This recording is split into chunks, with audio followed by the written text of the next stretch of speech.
জীবনে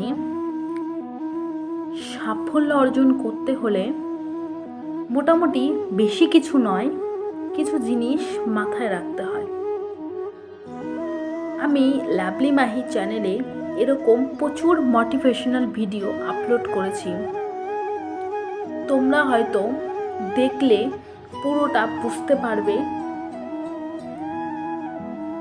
মোটিভেশনাল ভিডিওগুলো দেখলে হয়তো তোমরা নিজেরাও মোটিভেট হতে পারবে। তো আজকের মূল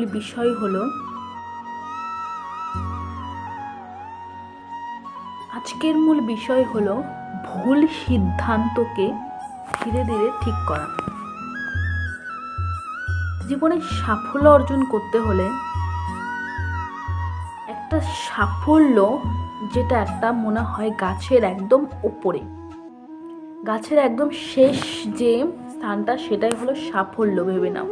সেই সাফল্যের রাস্তায়, মেন যে রাস্তায়, সেই রাস্তায় যেতে গেলে প্রচুর বাধা, প্রচুর বিপত্তি আসবে। সেই বাধাটাকে কখনো বাধা ভাববে না। দ্বিতীয়ত,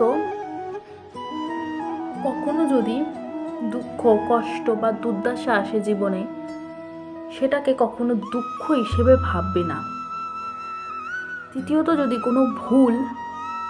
কোনো জীবনে ভুল করে থাকো, তবে সেই ভুলটাকে ধীরে ধীরে শুধরে নেওয়ার চেষ্টা করবে। সেই ভুলটাকে কখনো ভুল হিসেবে মান্য করবে না। জীবনে ভুল সবাই করে, তাই বলে ভুলটাকে কখনো নিজের জীবনে প্রাধান্য দেবে তা কিন্তু নয়।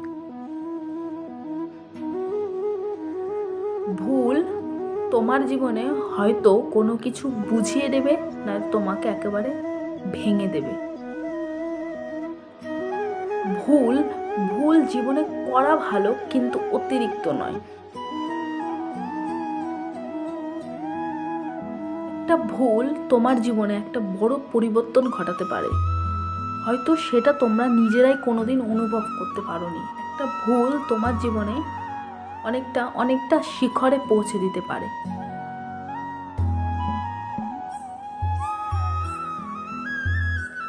তবে সেই ভুলটাকে শুধরে নিলে তবেই জীবনে সাফল্য অর্জন করা যাবে।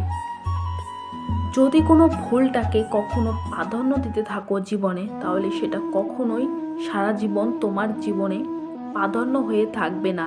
সেই ভুলটা যদি ধীরে ধীরে শুধরে নিতে থাকো, তাহলে একদিন সাফল্য তোমার সামনে এসে ধরা দেবে। ভুলকে কখনো নিজের জীবনে আশ্রয় দেবে না, তাহলে সাফল্য নিশ্চিত। আজকের মতো এটুকু। ভালো লাগলে লাইক, কমেন্ট, শেয়ার করে দেবে।